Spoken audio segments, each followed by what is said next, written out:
Adlaw sa inyong tanan mga kaharita. Sa gihapon, andaman ko nga mudawat sa inyong mga suliran sa kinabuhi ngayong ipadangan sa atong programang Daily Harita.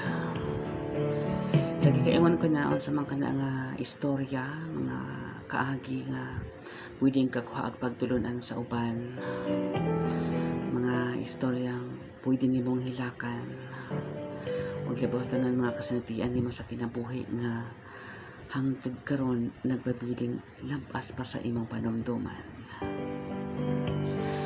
So wata kay na og ipadala sa atong programang Daily Heart. Inyo nga nang makita sa akong Facebook Live matag adlawng Domingo alauna hangtod alas 3 santag na sa kahaponon. Dali ra kaayo ang paghimo sa mga istorya mga darling. Isulatan nimo sa papel, butanan mo part 1, part 2, part 3 hangtod pila ka part o pila ka page ng imong istorya. O i-send na sa akong messenger kaya ako na ang bahala magsumpay-sumpay anang imong kaagi.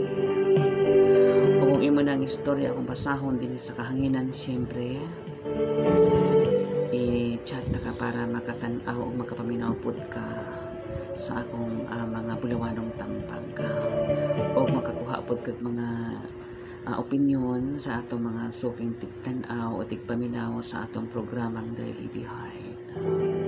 Muna ayon na pag dugay-dugay sa wata ka na o ipadala siyempre dayon sa Daily Heart kay ato nang hatag kinabuhi dinhes sa kahanginan.